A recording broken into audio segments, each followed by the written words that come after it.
So you should be able to see on your screens now the programme for this morning.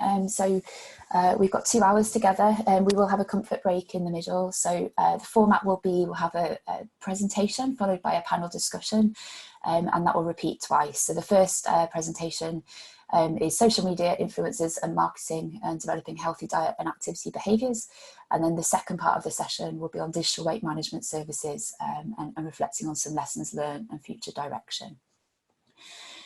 So the webinar today is looking at the role of digital and weight management, and we're really thrilled to have 6 speakers with us today. So you'll see all of these faces during the session. So we've got Professor Louisa Els, Dr. Jane Rogers, Elizabeth Beardsmore, Pete Danks, Dorothy Monacoso and Ken Clare. So you'll see all of these people and they'll introduce themselves a bit more as we go through the session today. So the session is going to look at the role of digital and weight management, as I said, particularly digital's role in influencing the healthy behaviour changes required to implement the government's new obesity strategy that was released in July this year. It's vitally important we prioritise obesity at a national level, especially in the knowledge that being overweight or obese may leave us more at risk of serious consequences should we contract COVID-19. However, it isn't coincidental that obesity occurs most often in the most deprived groups in our society. There are wider systemic issues and inequalities, and I've stolen a quote from an article that Richard Stubbs recently published from the Yorkshire and Humber AHSN. He said, "It's much easier to make good choices when you have plenty of options, a supportive environment and resources to do so." So when we talk about digital in the context of obesity and weight management, the social, economic and environmental inequalities. The obesity strategy offers lots of opportunities for people to get more support, and digital in many cases will be an enabler for that. The Better Health campaign that we've probably all seen on our screens recently. So on their website, there are 8 digital tools on the homepage actually, including apps and quizzes, but not all of us will be able to access these resources, and we need to bear that in mind. So in the UK, there are nearly 12 million people who don't have a full set of basic digital skills, and 7 million people actually without access to the internet in their homes. The COVID-19 crisis has acted as a catalyst for fast-tracking the use of digital in health and care, but it also has exacerbated the digital divide. Weight management solutions can't rely only on digital, and we'll hear a little bit more about that later today from Louisa, Dorothy and Ken as they reflect on learnings from the provision of weight management services during the pandemic. But first, Jane, Elizabeth and Pete are going to start us off with our first topic for today, which is around the role of social media, influencers and marketing when it comes to healthy behaviour change. So at this point, I'm going to hand over to Jane, who's going to start us off. Good morning, everyone. Lovely to be here. I'm Jane Rogers. I am from Teesside University and I'm a senior lecturer in digital marketing and digital business. And my research centres a lot around the role of social media in influencing others. So I do some work around influencers generally, but I've been working recently with Elizabeth. So this paper emerges from research that Elizabeth has been doing around a health intervention that she was involved with and people's responses to it, and ideas that emerged from that around how people felt their relationship with social media and social influencers had perhaps influenced their choices. So Elizabeth is going to talk about that research later. I'm going to talk a bit first about what an influencer is and how we can understand them. And Pete is then going to pick up on some of the kind of technical things, what goes on in the background, some of the technical, the corporate environment in which influence can take place.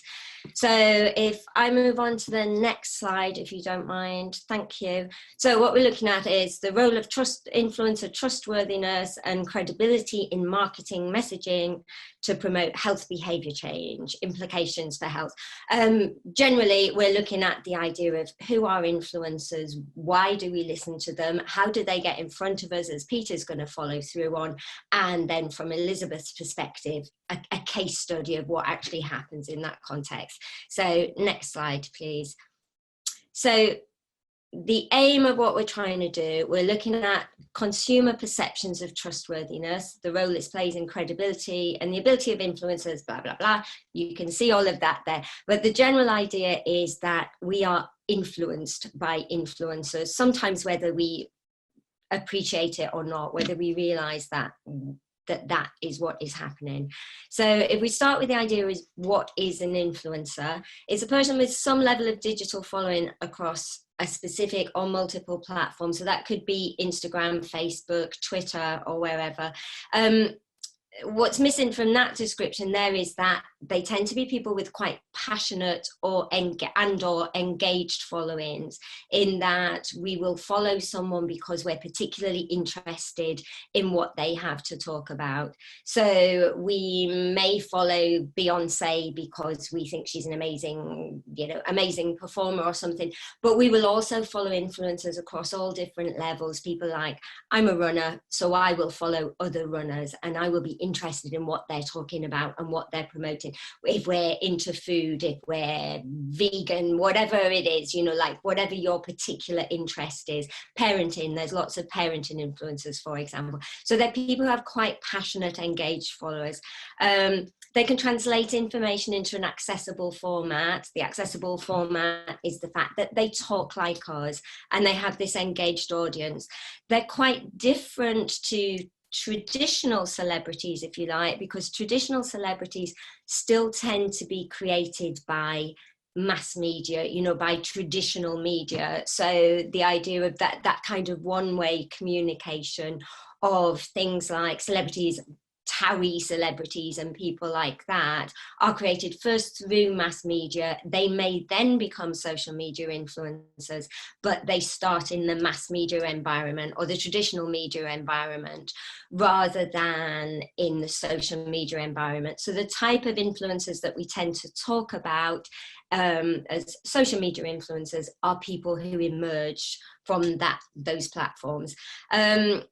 There's also with influencers a kind of a clear sort of a market and consumer relationship going on with influencers. So with influencers, you will have the idea that they wear something, they may talk about something, they may promote a particular type of lifestyle, and people will follow that, adopt those ideas, buy those products based on things that are recommended, whether overtly or indirectly, by influencers.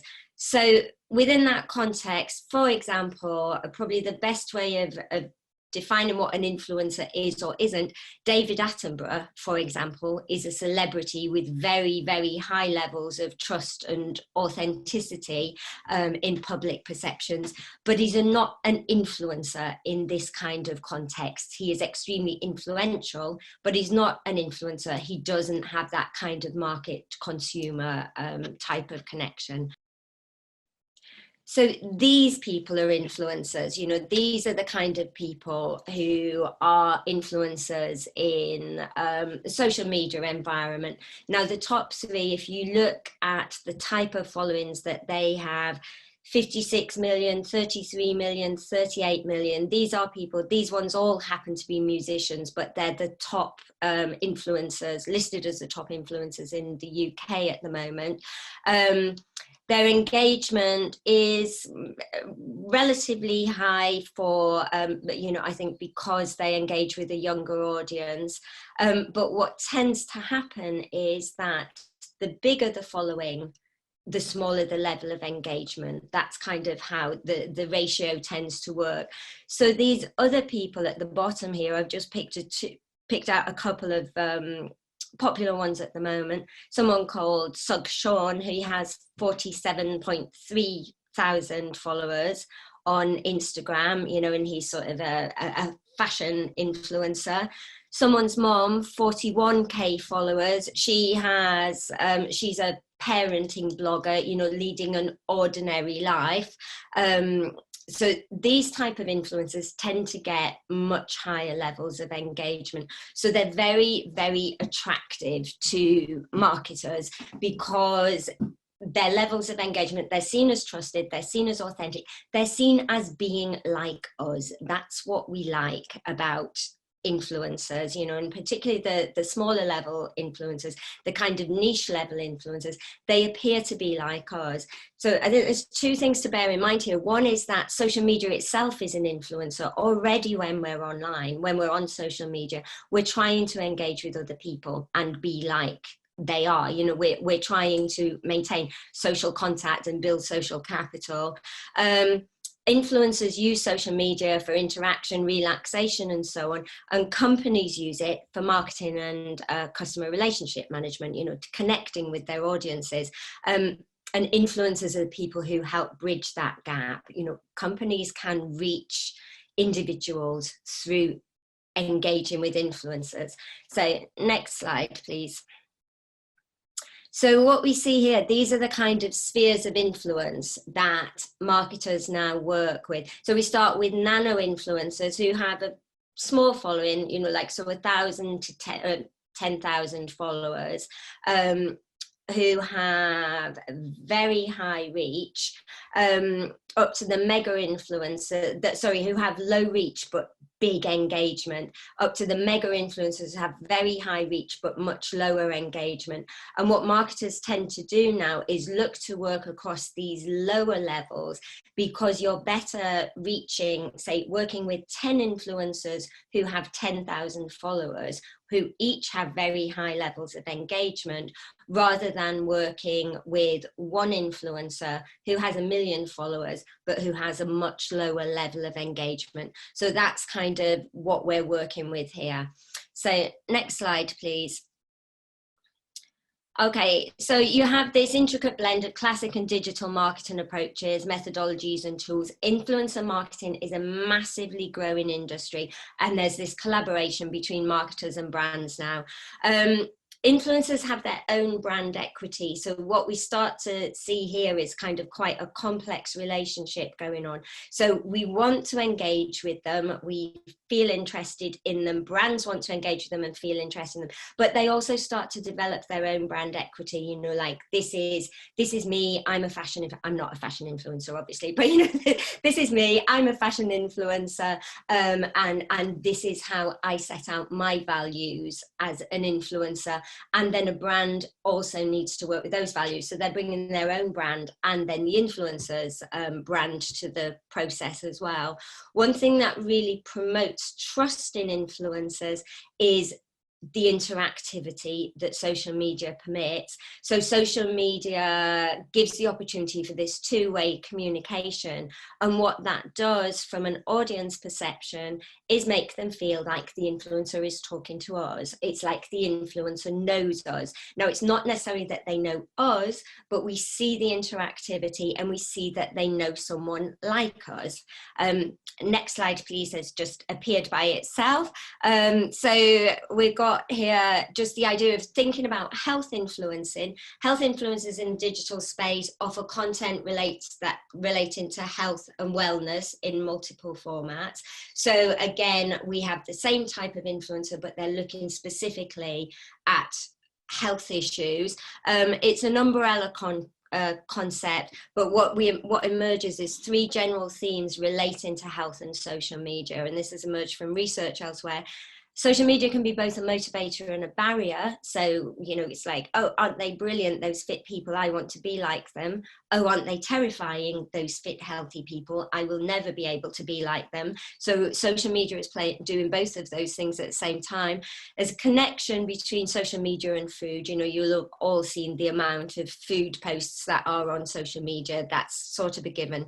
And then we also have our perceptions of exercise and fitness, what our own abilities are, and whether we're motivated and then inspired by that through social media. So they're the 3 key kind of connectors. So I'll hand over to Pete now so he can pick up on some of the more kind of the background of what goes on here. Thanks, Jane. Hello, everyone. I hope you can hear me. I know I won't be able to find out, so someone will ping me if you can't. So I'm Pete Danks. I'm the CEO of a company called Carbon. We're what perhaps we used to be called a big data company. So we specialize in tracking data privacy, profiling customers for online businesses. So I'm just going to set the scene at a macro level. There's so much to talk about with how tech is involved in this space that I'll barely be able to sort of touch on any of it, but I'll try. So quick caveat, I'm not a healthcare professional. I'm a digital and sort of technology professional. So hopefully I can provide some insights into what's happening in the background, some of this stuff. So this is my sort of visual CV. You'll recognize some of the brands on the left. I've worked at some of the biggest technology companies in the world, but right now working at a small startup based in the northeast of the UK, where we're trying to understand users and profile them. And I think the interesting thing to know is that one of the sectors where we can do the least work in terms of profiling online behavior, and one of the sectors that's most regulated, is health and well-being. And we have to be very, very careful as to what we can extract from the page, even though we can see what types of behavior users are showing us in terms of their health and well-being. We are heavily regulated in terms of what we can do with that. So if you go on to the next slide, where that essentially leads us to is that the people that are going to make money in this space and really drive this sector are those that have primary access to their own data sources. In fact, just skip through to the next. It's a bit more about carbon. I don't think it's too relevant. Thanks. So I'd argue that in the next few years, we're going to see a massive change in this space, and all of the influences that Jane has talked about, I mean, they're still going to be absolutely relevant, but I think they're going to be under the control of some of the technology giants. So I thought I'd start with a slide. I presented this slide 6 years ago, actually, while I was still at Google, talking about a similar topic, a general overview into the what was very nascent sector of wearables, and specifically health wearables. So this was, and almost 6 years ago to the day, actually, there was a large earthquake in San Francisco, and a company called Jawbone, which some of you may remember, they actually went out of business, a bit like Fitbit. They published this on their blog the next day, which it just always stuck with me as a beautiful insight into where technology meets humans. So Jawbone could see who was woken up by that quake because their devices started to move. And just a reminder of what sits behind all of this tech still is people, and people that were obviously stressed and impacted by a pretty big event. And I thought it's just a nice place to start. If you go on to the next and bring us right up to the present day, so about a week ago, this device was released. This is the most recent Apple Watch. And if you sort of take a little step back and think about what that device, which you wear on your wrist, is replacing, pretty much every medical device you can think about. It's kind of terrifying what access the sort of technology has if you don't trust the owner of that ecosystem. But explicitly then sort of listing some of the things that a small wrist-worn device can do. It helps you with weight management. It helps you with sleep management. It helps measure your circulation, your respiration. It knows if you're in an environment that's too loud and warns you might want to cover your ears. It knows when you're on the move, running, walking, cycling. It knows if you've had a fall. It knows if you've crashed your car. It knows pretty much everything about you. How well you've slept, and therefore influencing how good your emotions are, and probably a whole lot more that Apple aren't willing to put into writing. But let's be clear, if you wear that device on your wrist, you are absolutely relinquishing all of your data, good and bad, to a company that you have to have a sort of deep affection for. And for what it's worth, I wear a tracking device all day long, so I'm quite comfortable giving my data to tech companies because of the value exchange. So if you go to the next slide, Apple have all the data. Apologies, there was a build here. So what's hidden behind the pie charts is Amazon's new entry into the market. It's called Halo. Unless you're deep into this sector, you may not have heard about it yet. It's not out, but Amazon are aggressively coming to this market, and so are Google as well. And if you can just about make up Fitbit's market share there in the wearables, that is a $2 billion acquisition, which is nearly complete, and Google will own Fitbit. So you can see just how aggressive this marketplace is. It's not particularly fragmented at the moment. Apple own the vast majority of it, but Amazon and Google are moving very aggressively.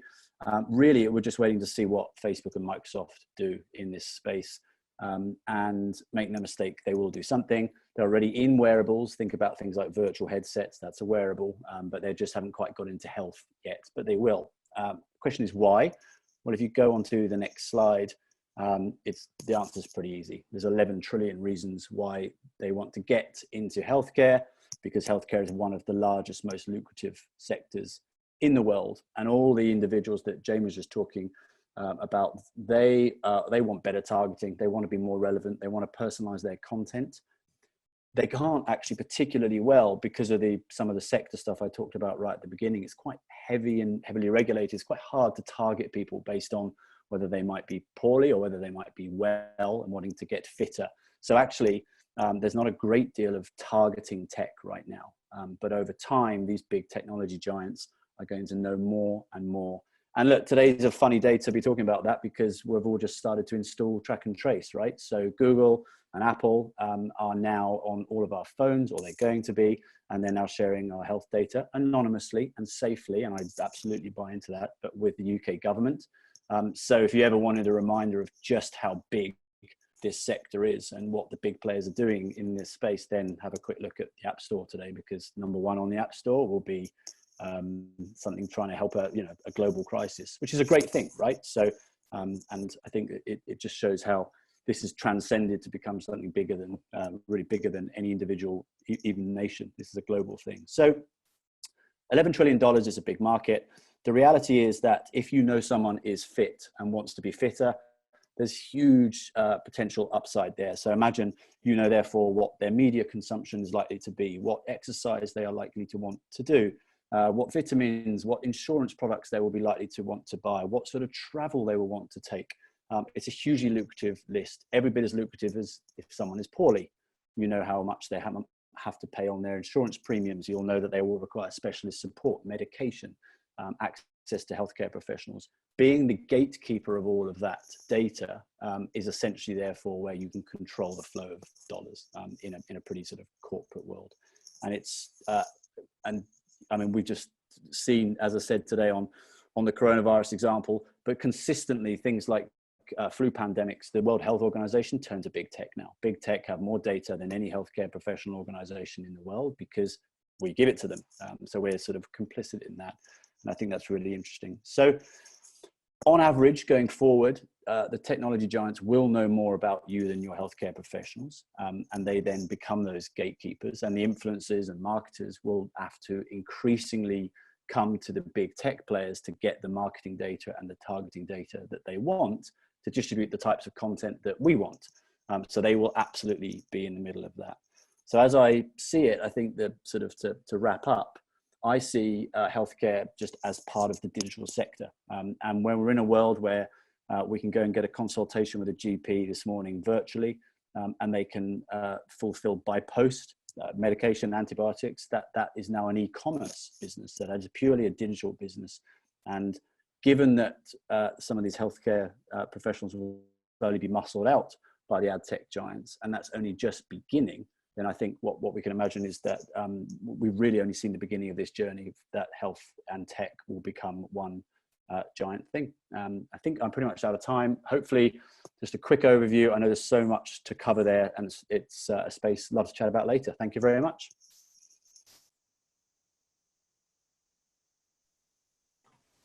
Hi, I'm Elizabeth, and I'm a PhD student at Leeds Beckett. And just to sort of echo some of the earlier discussion, we are looking at all of the influences on people that can change their behaviour or encourage more healthy behaviours. And some of the research that I've been doing recently has done some in-depth work around a person's experience of marketing messages, media messages, and the role of influencers. So this work came out of a mixed methods research project that we did in a higher education institution with about 28,000 people. And we looked at, it was at the time the context of a sugar reduction intervention, because we wanted to explore a little bit about the perception of taking on new healthy behaviours in a wider policy context.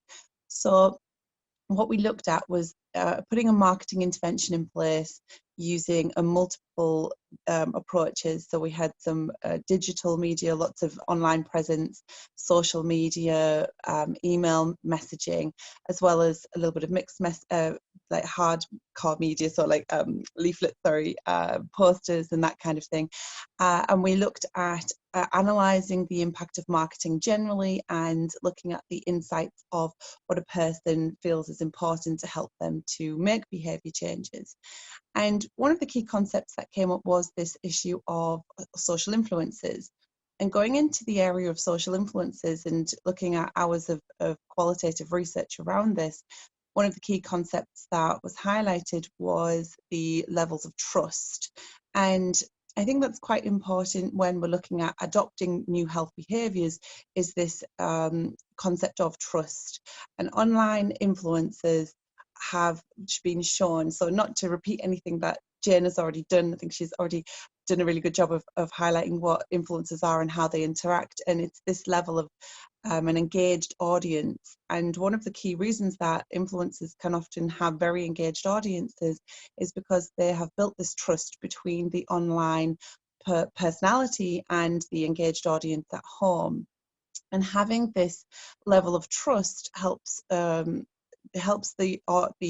influencer to be more credible, and also for the audience to buy into that and to feel like they're able to trust that message. And if you could go to the next slide, please. The research, when we looked at the research, the research showed that people found influencers as a big part of trusting their the messaging. So if an influencer was shown to be trustworthy, then the participant was much more likely to take that on board. However, when we explored this in some more detail with the researchers and also with the dimension of public health, we found that there is a lot of mixed messaging. There is a lot of discrepancies between what an influencer is trying to portray and what is actually adopted by the participant. And this is reflective of some of the wider research as well, because what we have when we follow influencers and when we're interested and involved and engaged with influencers, we're buying into almost their lived experience. So you can dip in and out of someone's YouTube channel and catch a video here and a video there, or you can catch a few stories on Instagram and you can see the person's lived experience.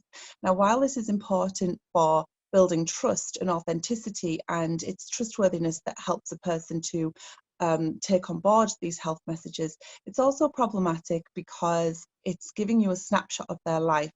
And whilst even the influencer might be sharing this information with all good intention, it is open to misinterpretation. So it's the lived experience can be misinterpreted by participants. So for example, one of the participants discussed catching some stories of a well-known celebrity influencer, and she said in the interviews, oh well, ex-influencer eats nothing but Cocoa Pops, Haribos and a Sunday dinner. And this kind of understanding or misinterpretation of her lifestyle justified poor eating habits, or allowed her gave her the ability to sort of say, well, okay, that person eats Haribos for breakfast, so I'm not doing so bad with my 2 bowls of Cocoa Pops, or whatever it was, something like that. So the point really is to sort of illustrate how the lived experience can be misinterpreted and lead to a potential challenging health behaviours. The other aspect is the level of health literacy, and how a person can be given some messaging, but it might be that if you're giving nutritional advice on a blog or on a vlog, the person absorbing that may need to have some level of health literacy in order to apply that to their own lives with some reliability and to be able to do that properly. So a lot of the time it's sort of adopting the kinds of messaging, but without any additional support. And if we could just go to the next slide, please. So some of these challenges can be quite difficult, and the celebrity culture is also a big influencing factor in relation to this too. And some of the other things that were highlighted in some more recent research, especially around the celebrity culture, is how it can be actually detrimental to health in some respects. So a recent example was January 2019, there was a big internet and social media kind of interest in JLo's no carb, no sugar diet, where she just lived on celery and peanut butter or almond butter, whatever it was, for this 10 to 30 days. And there was a huge trend for this. And obviously one of the proven growth strategies for influencers is to capitalize on trends. So a lot of people were adopting this and doing the challenge as well. And what we saw in the research was that when people adopt these very quick sort of very almost crash diety, no sugar, no carbohydrates, only water, without having that nutritional support, like obviously the celebrities will have nutritionists, dietitians supporting them. The average person may do this and may do it well, but then going back to their normal eating patterns, only gain weight when they go back to eating normally, which then can lead them to feeling demotivated and stressed and a little bit deflated by the whole experience. And so combining this culture with the levels of misinformation, the misinterpretation of the lived experience, it can all give a very complex and challenging space for health organisations. So really, if we just conclude, if I could go to the final slide, please. From a public health perspective or from a health perspective, what is important for organisations to be aware of is that it's a very complex landscape, and that the average person who has access to the internet is bombarded with a lot of messages, a lot of different influences, and a lot of different influencing factors. And so when organisations are looking to take part in social media, it is important to build that trust, to engage in novel partnerships with influencers and consider the level of trust and credibility. So working with new and innovative partnerships that demonstrate trust and credibility, and to work with improving that social proof, and generally to have an awareness of the complex landscape of digital on health. Thanks, Elizabeth. So we've got a few minutes to enter into our first panel discussion. I've got my question and answer box open at the bottom of my screen, so do feel free to pop any questions that you might have for any of this morning's speakers in there. But I just wanted to sort of try and think, sort of building on what we've learned from Jane, Elizabeth and Pete this morning, just to have a think about what we can learn from the digital health marketing industry.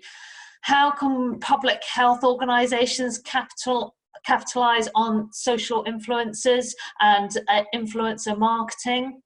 And really to think about what the role is for social media and digital marketing in supporting the new government pledge to tackle obesity.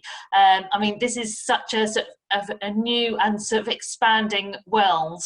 It would just be really interesting to gain your insights as to where you feel it could sort of support public health, support the industry you're working in, or if you're coming from the tech side of things, where you feel your industry might sort of help support the development of this new sort of health market.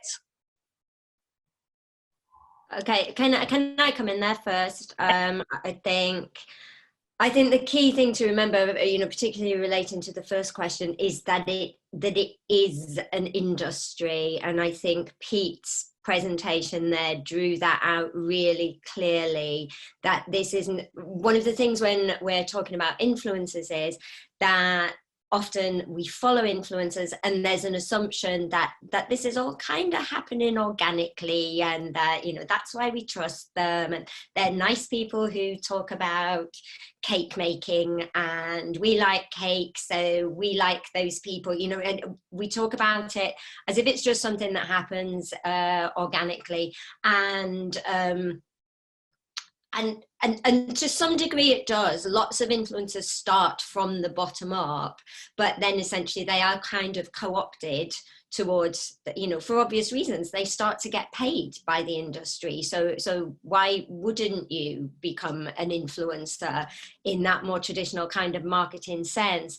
But it is an industry, and so I think from a public health point of view, there's a real need for the sense to work with it as an industry, not to work with it separately, to kind of appreciate, you know, and I'm not a public health specialist, but the some of the lessons, you know, the speed and the agility of lots of the digital marketing tools, the way that social media has this interactivity built into it, you know, the use of influencers who are qualified, as Elizabeth pointed out there are lots of influencers who have no qualifications at all, who are providing lots of misinformation. So providing information from influencers who are qualified, who have the trust and credibility of their audiences, but who understand that the digital and social media tools could be a really valuable starting point, I think.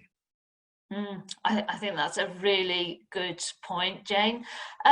Pete, I was going to ask you a quick question. A little while ago, I was reading about, I think they're called Babylon, where they are sort of using AI and machine learning essentially to try and replicate the kind of traditional sort of clinical consultation.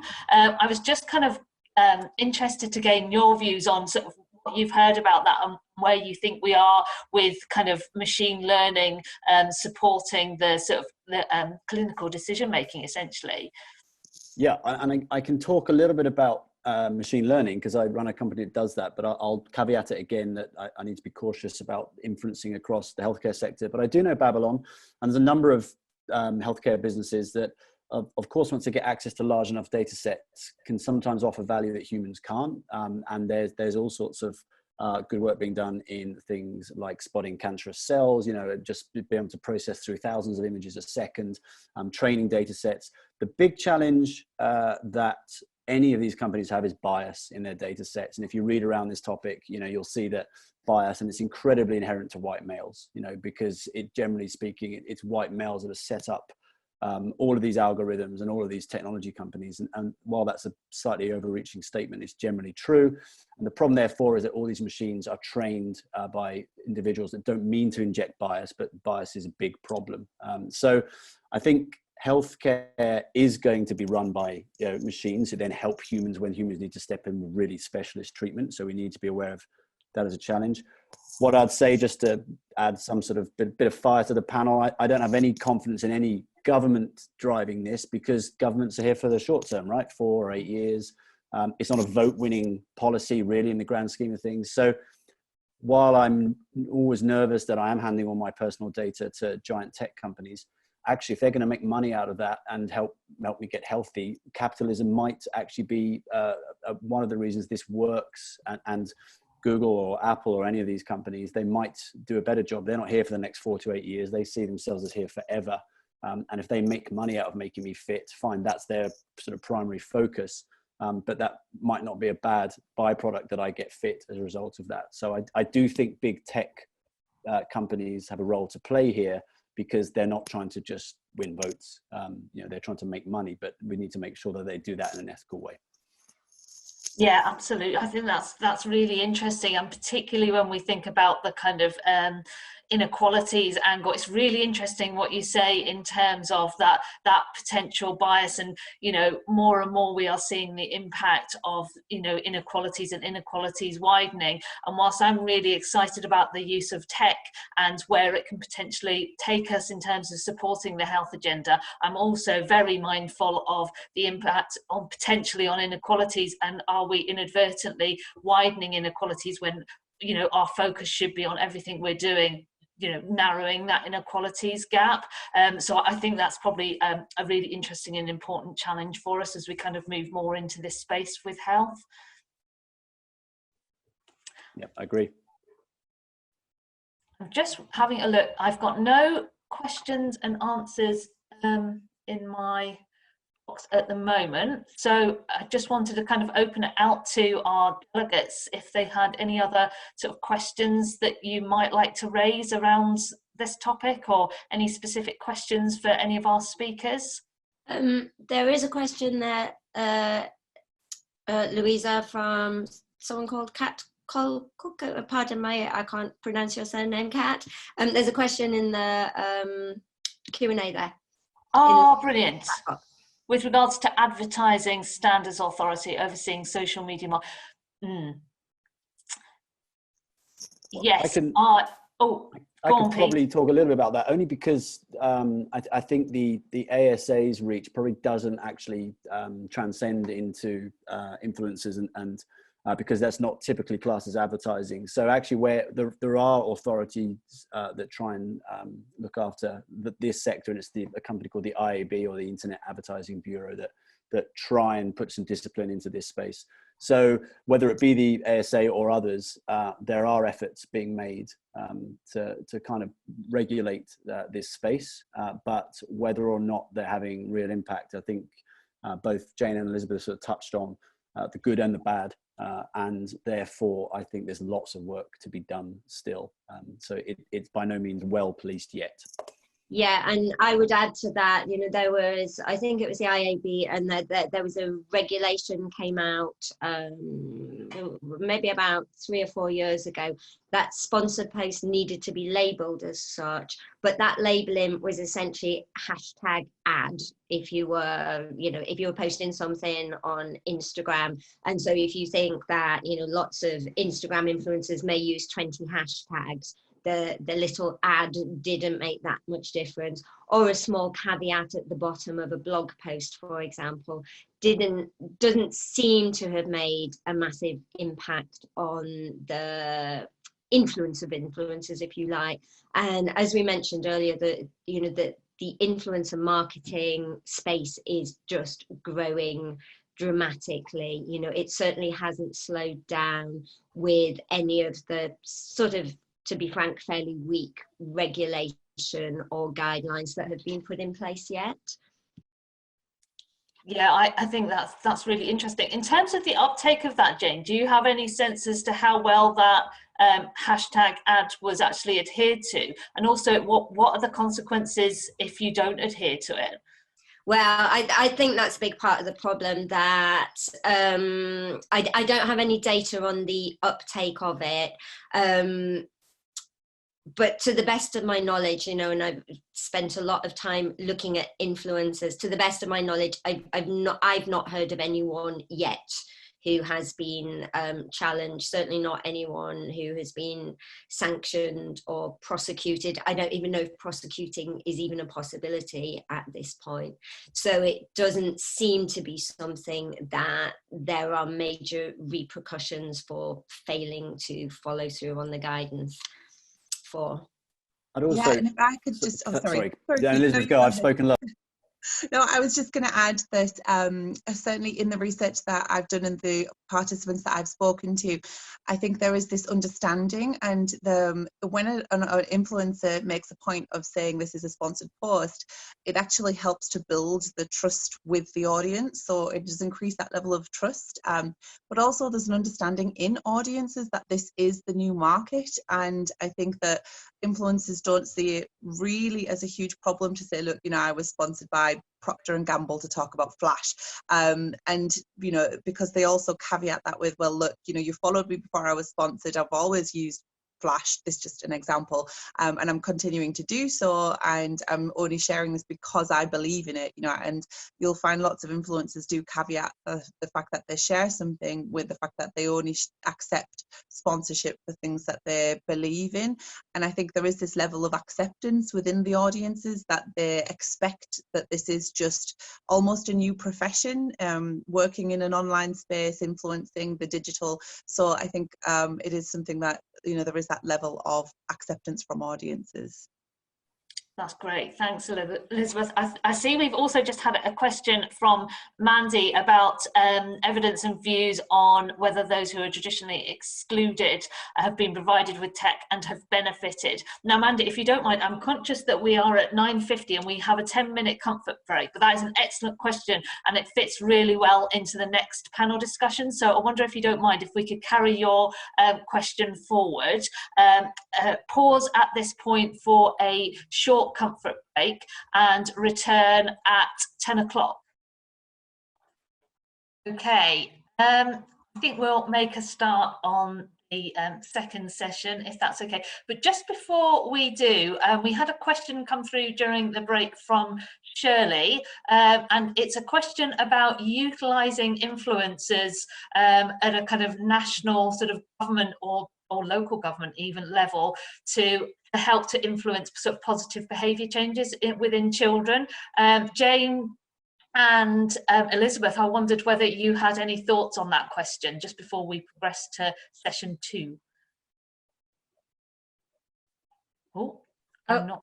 Hello, sorry, I'm here. I think Elizabeth has a bit more information to add to this, just around she's much more of a public health specialist than I am. My guess is that I think the final part is the most important thing, the ethical bit, whether it would actually be legal, to what degree promoting things to children is allowed. There are certain things that are banned. I'm sure there are healthy lifestyle things that are allowable. I think it would be a more complex area than we would like it to be. And I think one of the problems, as we see with, Pete's talk about the tech industry moves at this very rapid and responsive rate, by contrast to public health organizations, just because they're very much bound by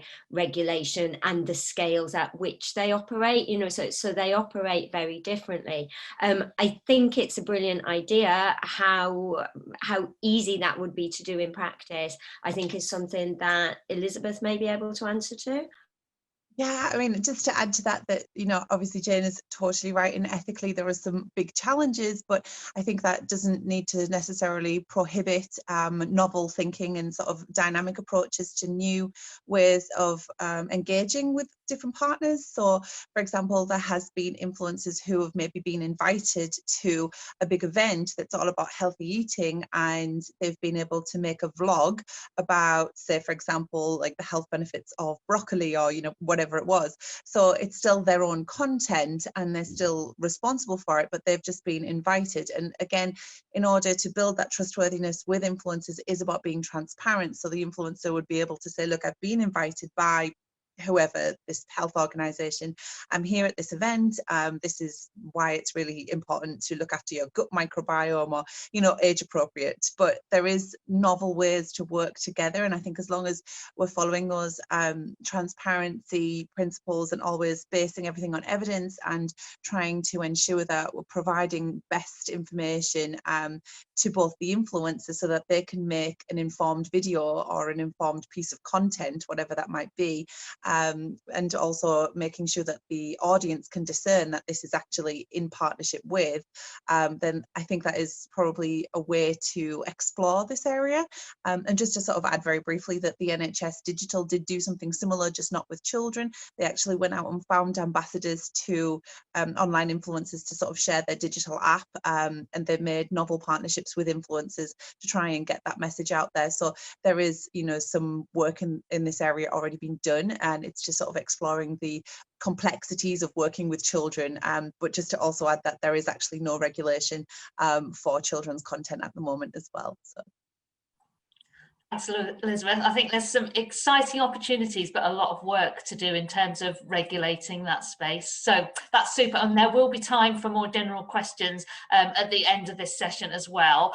I would like, if it's okay with everyone, to progress to our next session, which is looking at digital weight management and what lessons can be learned, and just thinking a little bit about future directions. So I'm going to start the session. So I'm Louisa Ells. I'm a professor of obesity at Leeds Beckett University, and I'm also specialist academic advisor to Public Health England. And I'm going to be joined by my very good colleagues, Dorothy and Ken, who will give us an insight from the patient perspective, but also from the sort of tech industry side of things as well. So I would like to start by having a think about learning from the current context and the current situation that we are in, and reflecting on a piece of work that I've just undertaken with Public Health England, looking at the impact of weight management of COVID-19 on the provision and access to weight management services. So as was sort of touched on at the start, there really is a triple hit that really concerns me with regards to COVID-19 and weight management.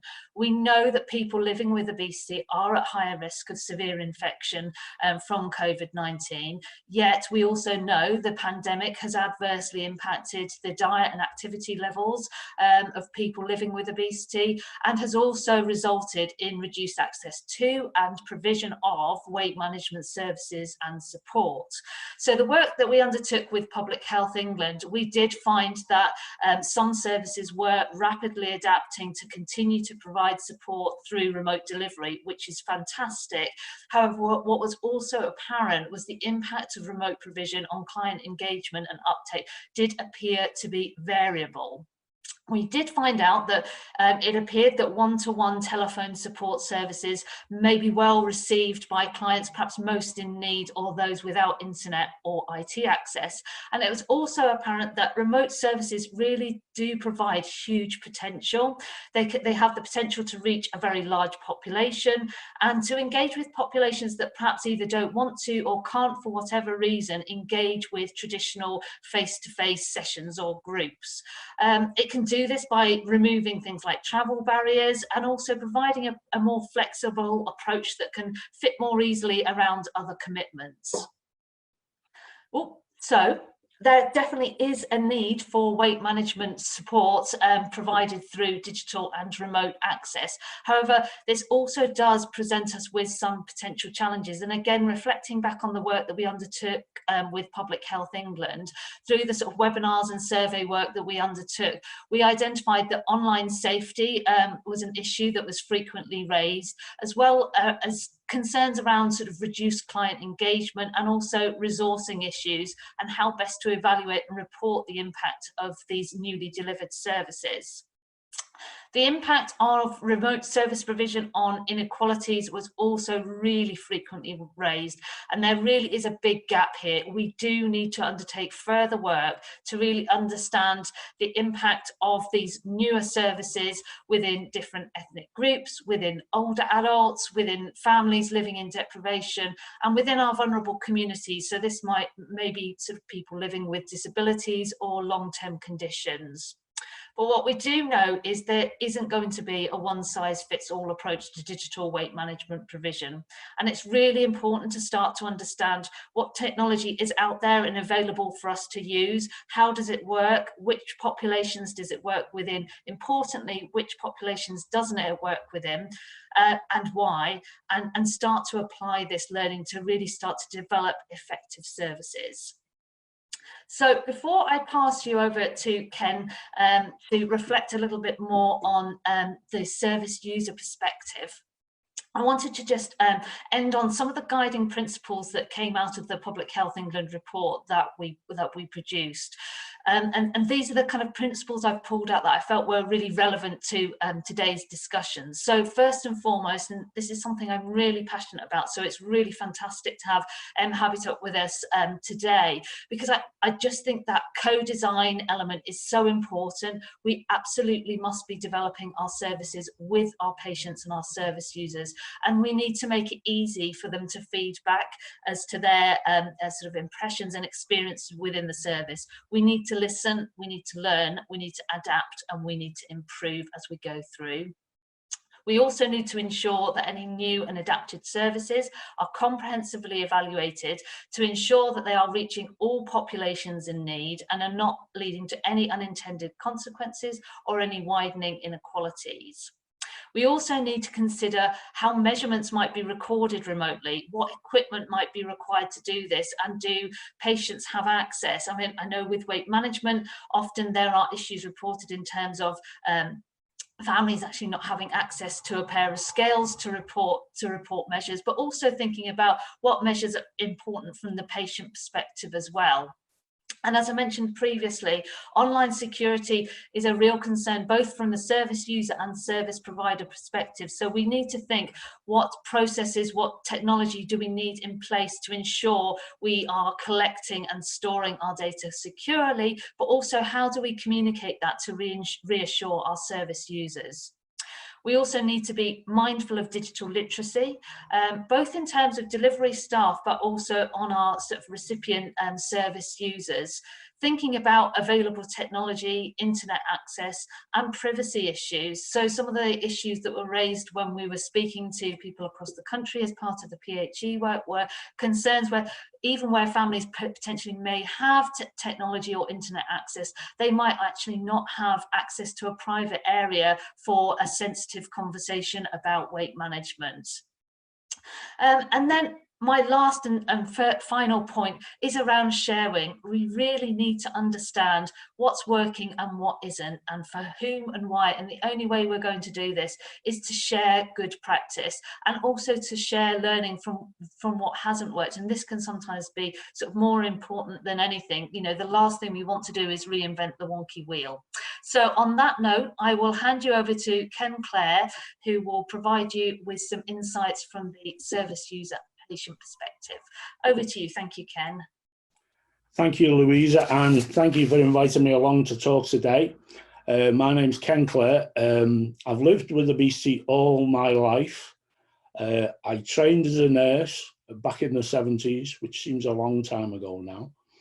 And I've been involved as a patient advocate since 2002, and actually set up an online community in 2002, which predated Facebook, certainly. And I think way back when, it was really quite revolutionary. And even at that point, I realized that people who were living with obesity were far more likely to get involved in technology, because it was enabling. It allowed people to do shopping, to socialize without some of the judgments. I'm currently a patient fellow at Leeds Beckett. I'm Director of Bariatric Services for Obesity UK, and I'm also the chair of the European Coalition for People Living with Obesity. And I deserve some sort of award for the longest job title, I think. One of the things that occurred to me is that digital has actually made it easier for some people to engage with services. And I dug into that a bit deeper, and it was quite sad. They said that they found a digital consultation easier than going to face certain healthcare professionals. And I think that raised for me a training issue about what was putting people off conventional consultations. I think we've got to look at removing barriers, and I think one of the difficulties of being towards the end of the list of speakers is most of the good things I was going to say has already been said. But I think it's important that we look and make sure that people are, speakers have already talked about digital literacy. I don't think we can assume that everybody knows what we're doing or has got smartphones or internet access. And I do think that there is a bias by the people who design service that has already been flagged up by one of our earlier speakers.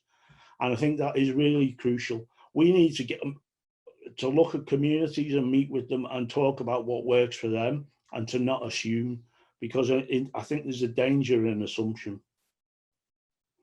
People are nervous of technology. There's a big trust issue. And, you know, I understand the issues about big data and what Apple are doing with everything they collect off me.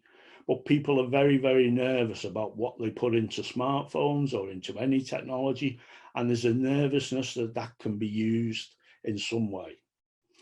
But I think there is a good to that. And I think people need to have that explained. The kit that we give people needs to be robust. I think that too many times I've been to certain situations where people have left the kit in the shrink wrap box, or they put it in a top drawer because they're scared of losing it, breaking it, or worrying that they're going to be charged. And I think that we've got to, it's up to us, I think, to get around that. We can't expect people to be charged for all the kit that we give them. And there's an expectation on some providers that if we give people kit, they're going to be selling it on eBay. To be honest, I've been around a while and I've been involved in several projects, and I've never seen that happening. And I think that is just a myth that we have. I think we've got to explain to people what are the benefits of technology for them. In a past life, I had a job computerising general practices in Liverpool, and we put 400 computers in all the across the general practices, and they weren't used for 6 weeks, till someone explained that it would make their billing system far more efficient, and then they took off, and you couldn't have got them back off them without a fight. So I think that that's what we need to do, is to understand what are the benefits to individuals. And I think, yes, we can tailor now, and I think that, you know, the latest Apple Watch last week does far more, and I don't think we're going to be giving everyone an Apple Watch, but I think we've got to look at those wearables and are people comfortable. And I think sleep is something that I think is greatly underrepresented in what we do with people living with obesity, and I think we've got to look at monitoring sleep and improving sleep. People are already using lots of different devices in lots of different ways, and about logging what they eat, what they move, how they live. And I think we've got to try and bring that together in kind of a portal. I don't understand the technology terms, but we've got lots of different things going on. I think we've got to look at what they are, and we've got to bring them together. It would be wrong to talk about this without talking about training. And one of the problems with training is that the trainers that I've been around tend to be younger people who are very, very proficient in training, and they demonstrate a superhuman pace. I was in a burger bar the other night. I'm going to say McDonald's. There are other burgers available, and there was a touch screen, and the operative showed us how to manage the touch screen, and she did it in a way that looked like some kind of, she was writing out some strange hieroglyphic like that. People need it to be slower and at their pace. We need to be, what do you want to know? This is what we're going to do. And we need to follow it up, because again, I said before about the kit in the top drawer. People put things away and don't use them. And if you don't use them regularly, you won't get the benefit. I want to just end on about the recent pandemic and the work that we've done in Obesity UK about supporting people remotely. Very strangely, it's a group of people that didn't come to face-to-face support groups, but we've engaged with a lot of people and we've published about that. And I think the other thing I'd like to say is I belong to a fellowship that's worldwide, that has daily face-to-face meetings, and we were across the world stopped when the pandemic came.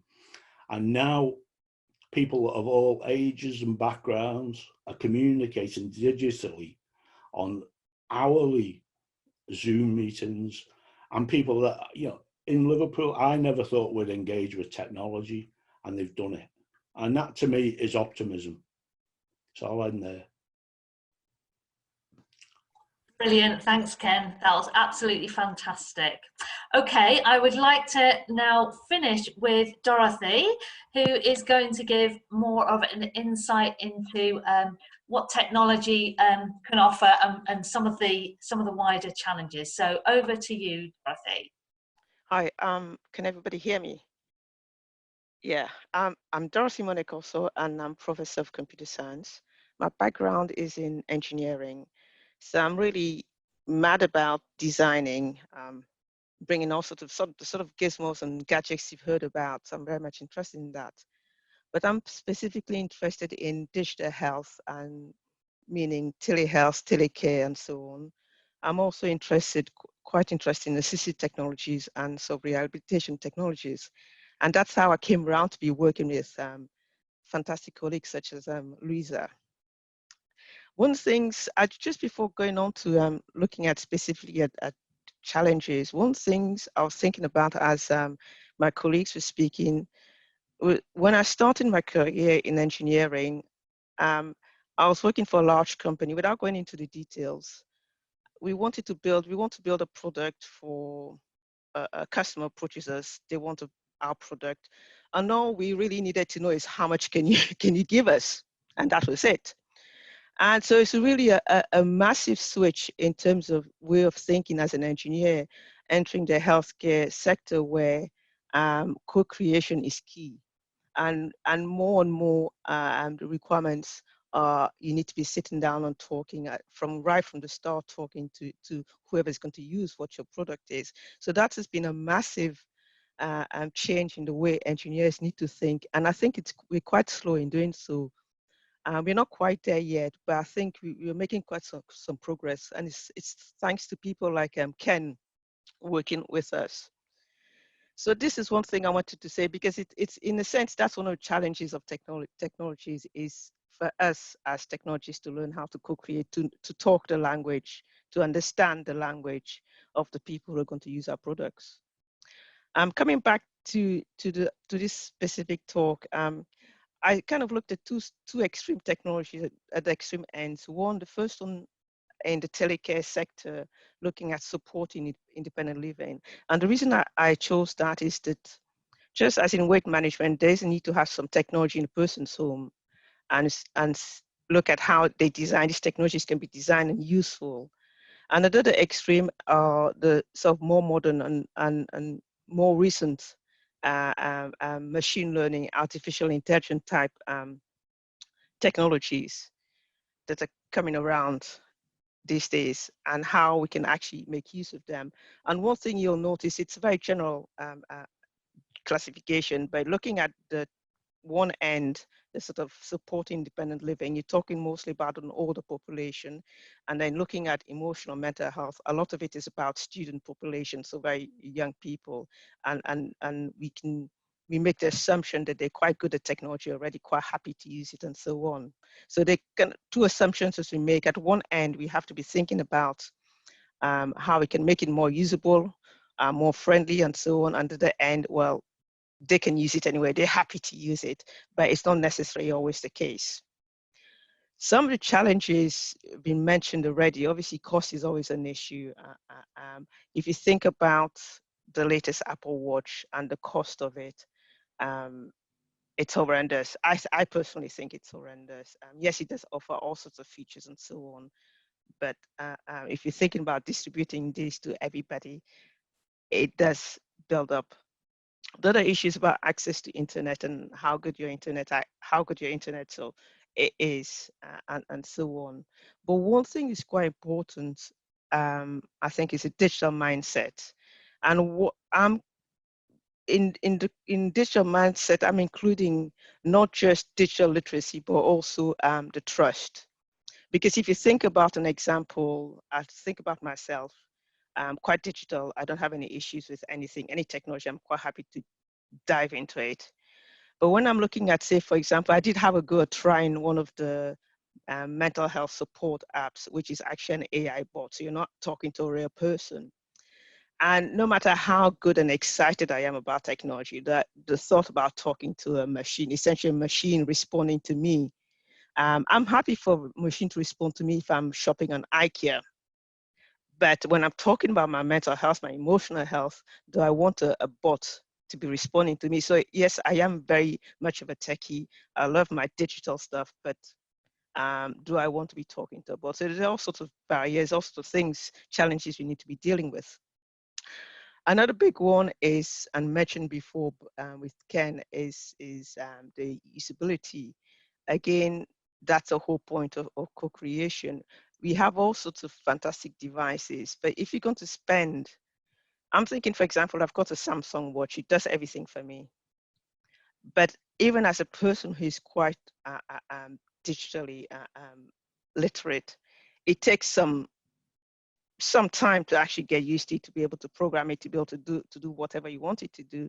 So if you think about the general population, you start thinking, who are they designing this for? Obviously, they seem to be just thinking about one particular class of populations, the early adopters, the people who want to use those things, so quite happy to use it to spend hours just fiddling with it. And I can spend hours fiddling with it, but who else wants to do that? One of the things that I think I don't actually have on my slide, but I think it's very important to mention it is, and mentioned before, was the bias issue of bias. And the classic example of bias is, I'm sure most of you have heard about it, the face recognition. And all the sort of algorithms have been trained on mainly white male faces, and therefore when you come to other faces, be it women, let alone ethnic minorities, they tend to fall apart. So there's all those sort of issues. So if you bring that sort of idea back to an AI bot in dealing with your emotional health, who has it been trained on? The typical maybe white male student, for example. What about the different cultures within the country, within the UK, and so on? So who are we catering for? So this is probably one of the biggest issues in terms of technology, and it's one which we are, as technology people, we are learning to deal with it, learning to find solutions, but I don't think we're anywhere near, and it does lead to issues of trust, because if it's falling over, you can't recognize a Black person or you can't recognize an Asian person, then you're losing trust of a significant proportion of your population you want to be addressing, and so on. And then we have to move on. There's also issues of safety, regulatory. I won't go into that, but they're quite sort of important issues. And interestingly, it's only in 2019 that the NHS came out with a document on sort of good practice and sort of codes of practice to follow in designing digital health software. So it's quite interesting that all this has been going on for years and years and years, but it's only really in the last year or so that we're thinking about formalizing codes of practice and so on. Hopefully, the designers, the companies will adhere to this and sort of understand and maybe help develop them further, because I think those are very high level codes of conduct, and certainly there's a need to sort of be probably a bit more prescriptive. So I think I'll stop here, and hopefully we can keep to our timing. Brilliant, thanks Dorothy, that is really interesting insight. So I will move us on to our second panel discussion. So again, it's just to kind of reflect on the kind of perspectives we've just heard and really think about sort of what are the next steps in terms of developing effective and also inclusive digital weight management solutions. Is there new technology that could help? How do we address digital inclusion? What do service providers, commissioners and users want from a digital service? And how can we work better together? I think both Dorothy and Ken really sort of emphasize some of the challenges just in terms of kind of like almost kind of different languages across different disciplines and different populations, but it's absolutely so important that we do work together on this agenda. We're only going to tackle a really complex disease such as obesity by working together and by listening and responding to the needs of our service users.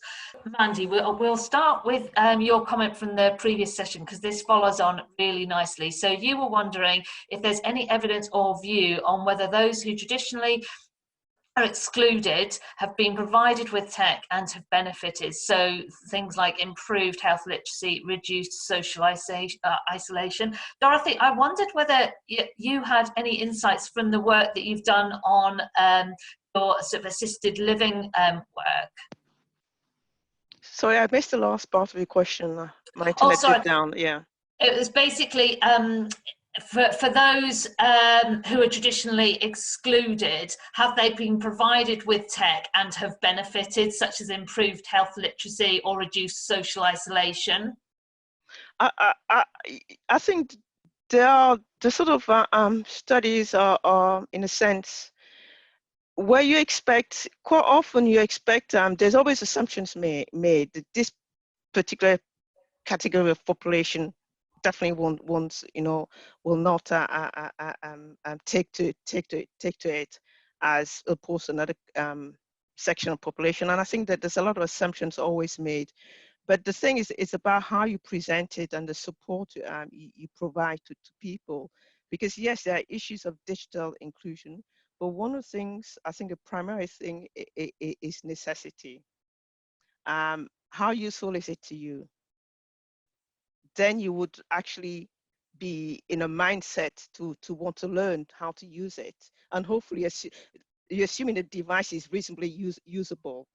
It's not one of those horrendous things that are horrendously difficult to use, but a box standard average device. I mean, a lot of it boils down to the necessity for your personal situation. And quite often you'll find, that's when you start finding that people who you made assumption will not necessarily take to it. Suddenly you find that they're as quick as learning it as any young person. And a younger person who probably can learn how to use it quickly, but what have I got to gain in using it? And I think a lot of it is about the necessity, and the same thing about the trust in terms of, it follows in terms of trust, in terms of your privacy, giving away your data, privacy. How useful is it to you? Yes, I'm happy to give away a certain amount of my privacy and a certain amount of my data. No, I think you raised a really good point there. And also it kind of reflects on what Ken was saying in terms of, you know, sometimes just by saying I haven't got access and just dumping a piece of technology on somebody, you know, they may be fearful about sort of, you know, getting out the box. And it is about that really important initial co-design stage in terms of thinking not only around potential barriers in terms of access, but actually even if you have the software, do you have any inclination to use it? You know, and I think that is so important, and I think all of this just keeps resonating back to the absolute critical importance of that co-design throughout the whole process. But also just reflecting on that kind of last part of Mandy's question, where she's actually sort of asking about whether we've seen improved benefits, and that's a kind of personal sort of bugbear of mine in terms of technology tends to move so quickly, and traditional evaluation approaches and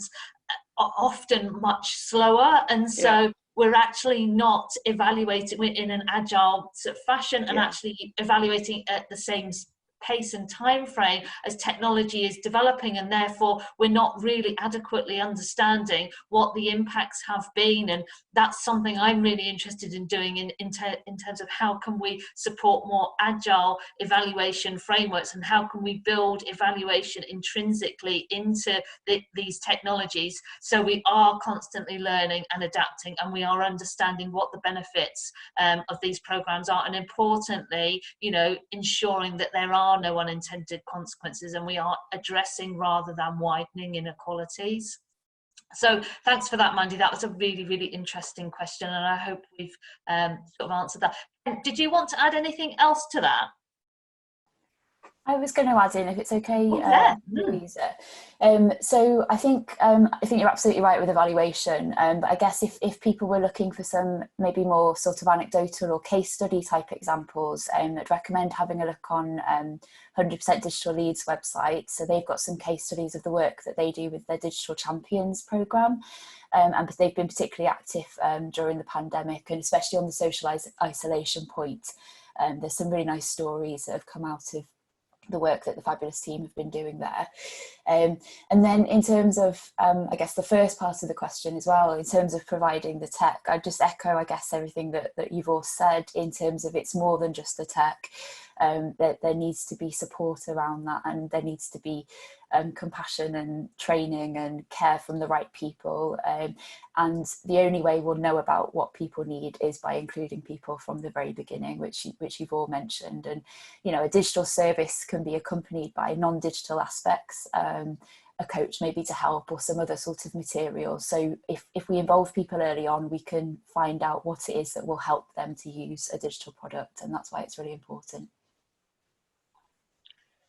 Yeah, thanks. I think that is absolutely really important. And just thinking about where the evidence currently sits in terms of the role of digital weight management and its effectiveness. I wrote a systematic review on this several years ago now, so evidence has kind of moved on, but the sort of learning from that was digital weight management interventions, certainly within the adult populations that we were looking at, did have an impact. Their impact didn't appear to be as significant as the impact in more traditional weight management approaches. But what we did find is there was that impact, but also when you included digital as an additional component of another weight management intervention, it could often enhance the effect.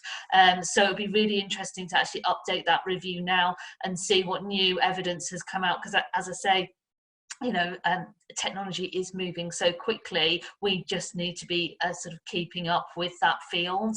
And also in terms of possible case studies, there are also some case studies that we collated that sit alongside the report we wrote for Public Health England, and I'll look up the link and pop it into the chat box for anyone that's interested. Many of those case studies are very early kind of insights in terms of how different service providers have adapted to a remote provision. So there's some really useful insight, but often it's kind of too earlier stage to actually have assessed the impact on that. But there's some really nice early learning insights from those case studies. So I'll pop the link up to that as well.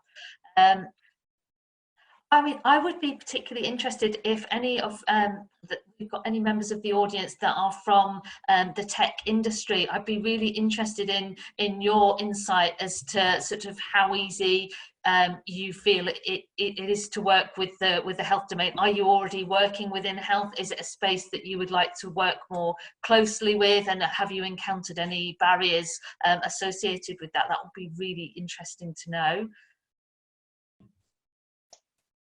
I can say a few words about that, Lisa, to get started.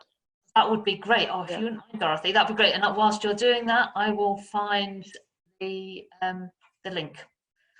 I think a lot. There's almost two speed in terms of design. You have the large text, the Googles and so on, Microsoft and so on, designing and developing their own products, and they're not particularly interested or in.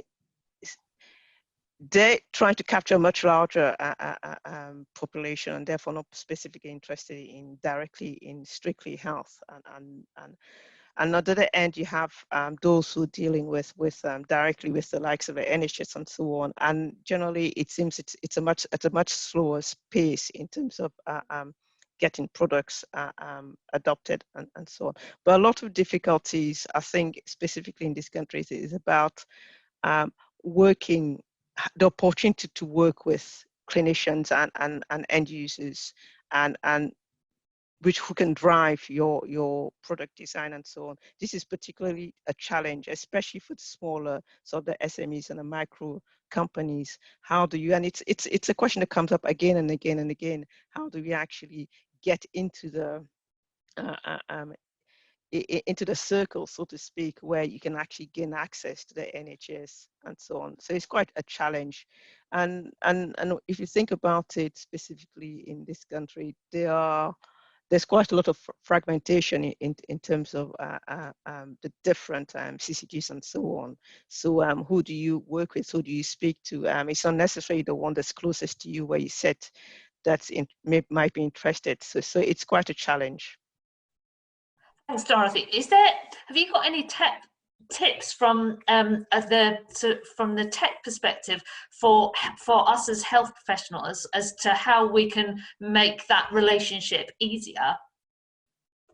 One of the biggest problems is just generally access. So how can the smaller, especially the small SMEs, people who are engaged somehow with the university generally find it easier. But if you're not, where do you find these either academics or clinicians? And I think it's how we relate, how we can get access. In Leeds, is fairly there are quite a lot of programs and so on going on which support this interchange of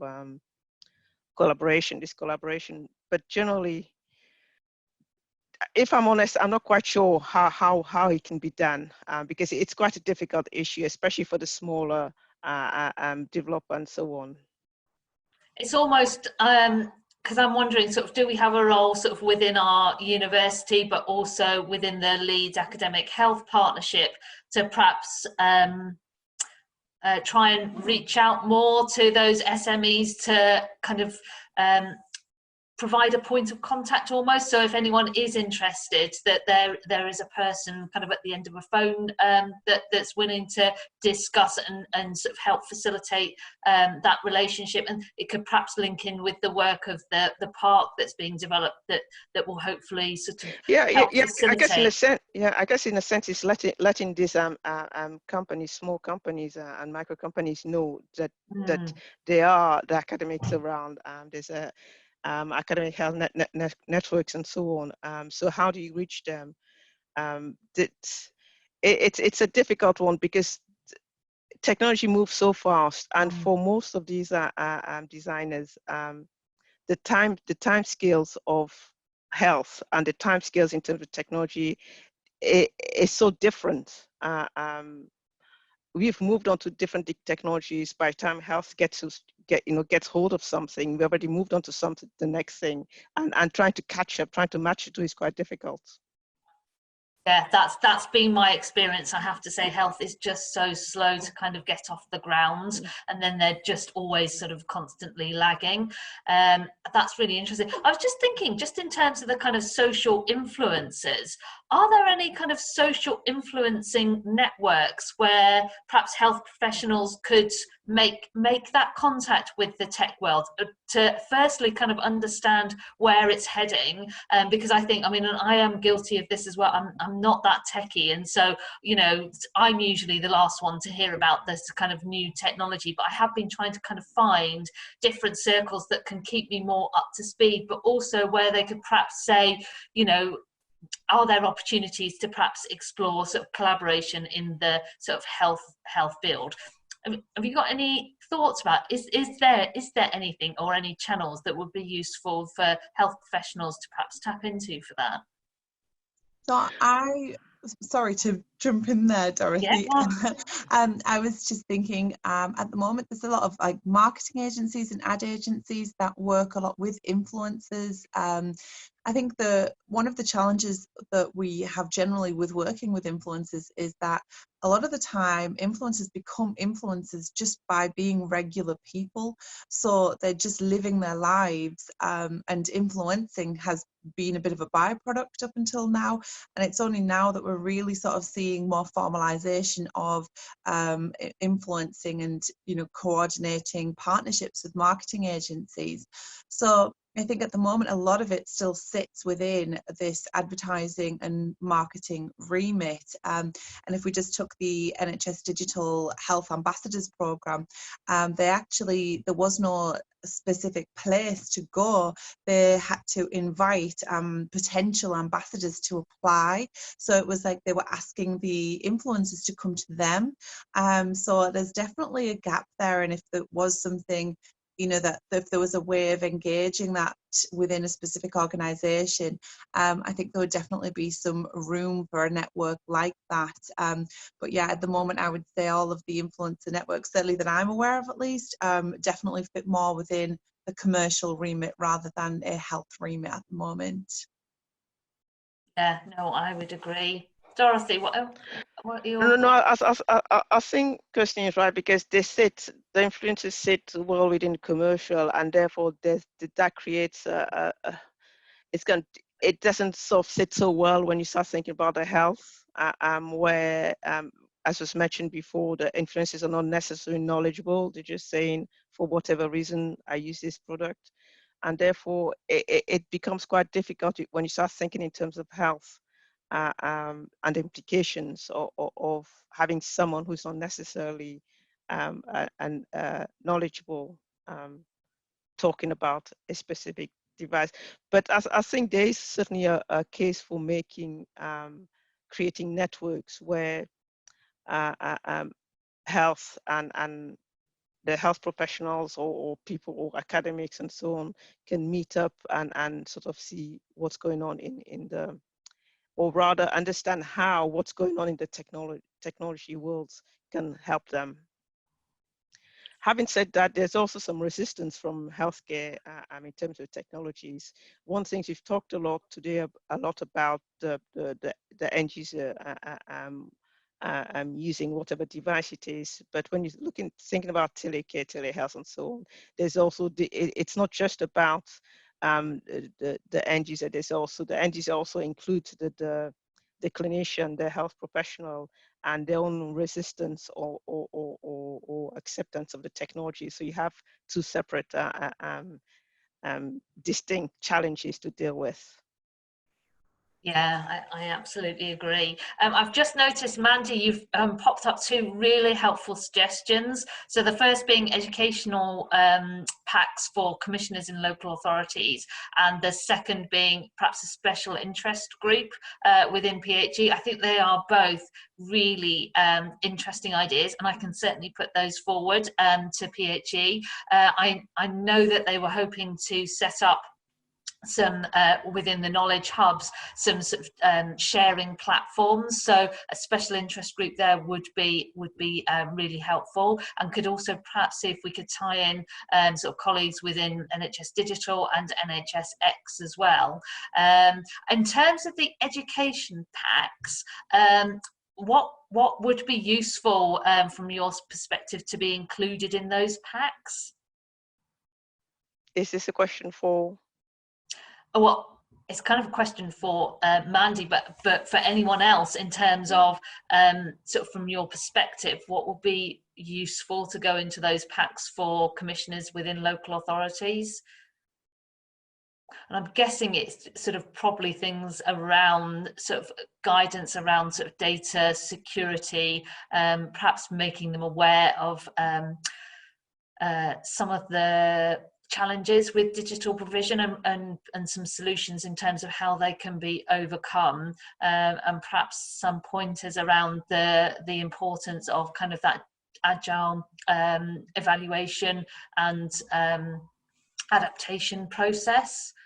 Yeah, I think that the evaluation is quite important. The other thing I was just thinking, and relates back to an earlier discussion, was those are a lot of commissioners and anybody and all those purchasers, let's call them purchasers of technologies, they quite often inundated by companies wanting to sell their wares, and I think a lot of problems are rather than, it's not so much about informing what the landscape of technologies, what they get is it's somebody saying that this is the best since sliced bread, this is the one you need to have.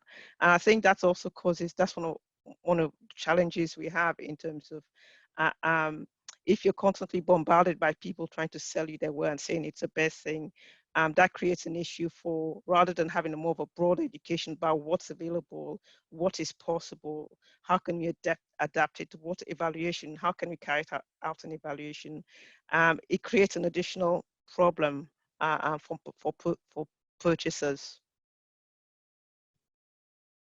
If it's possible for me to, sorry, if I can just jump in with a different hat on slightly, obviously as head of public health commissioning in a previous role, I know that when I look to either commission or go out to tender for services or even to evaluate services, having some kind of checklist and toolkit was always really very helpful to, especially if you have a huge portfolio of services and your specialist area isn't in all of them. So for example, you might be really specialist in weight management, but digital might not be your kind of key area. So having a really almost like a very simple checklist of things to look for with maybe some visual maps to show the complexity of the landscape and things to be aware of, and the things that you can look for in services. So for example, a lot of the services that I know now that go out to tender very rarely go out to tender without some digital component.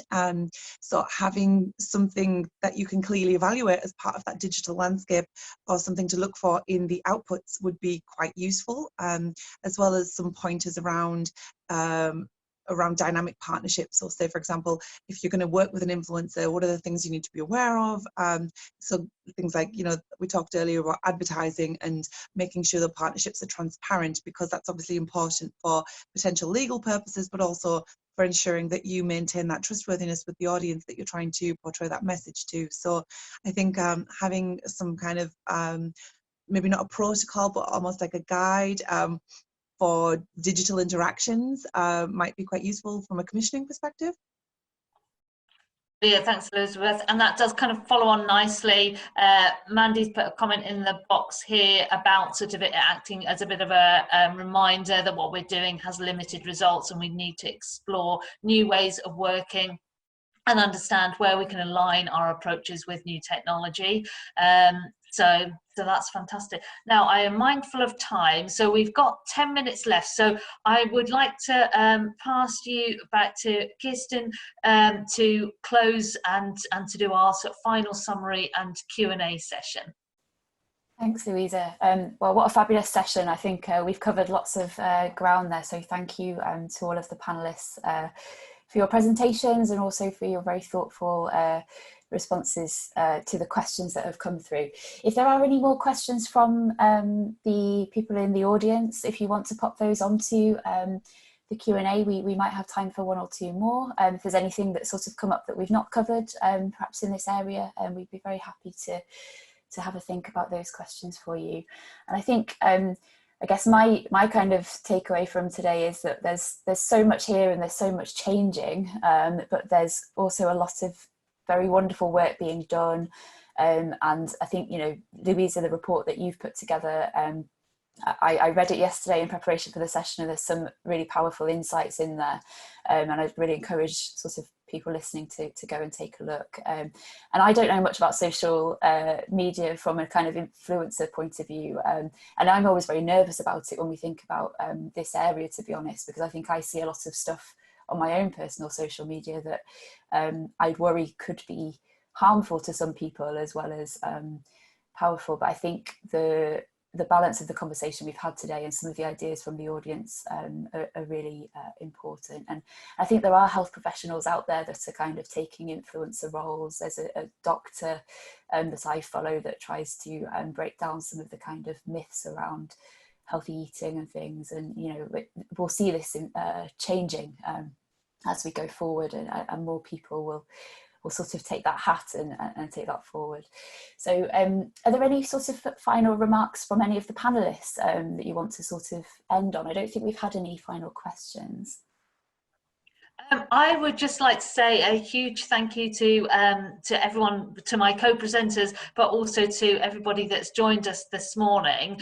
And I would just like to say, if anybody has been at all inspired or would like to discuss any possible opportunities further, I've popped my email address at the bottom of this slide, and please do feel free to contact me. And if I can't help, hopefully I work really closely with Dorothy and other colleagues in IT, so I would hopefully be able to sort of at least make the right networks for you if I couldn't sort of support myself.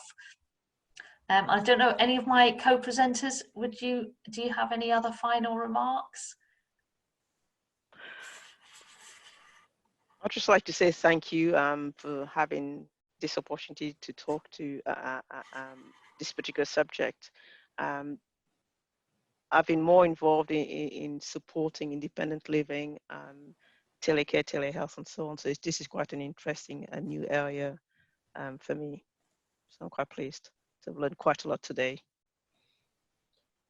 Hi, yeah, I'd like to step in there and just say thank you as well. And I think you've pulled together a great panel here, and these sides of the conversation need to be working together. I think Pete's contribution was very important, coming from that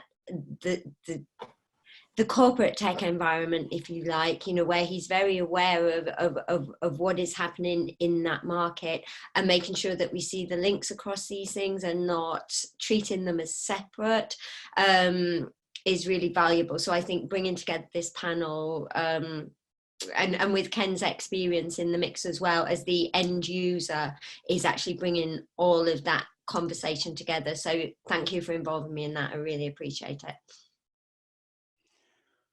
And I'd just like to say thanks for inviting me, and I've really enjoyed it and I've learned loads, and I want a new Apple Watch, please. Yeah, many thanks from me as well. It's been a really great morning. Thank you so much. I think that's everybody that we have left. So, so yeah, a big thank you from Habitat as well. This has been a a really wonderful session, and 2 hours absolutely flew by, which is always a good sign. So thank you everybody for your inputs, and I think we'll close here. So thanks everyone for joining. Thanks very much. Bye. Thank you. Bye. Bye.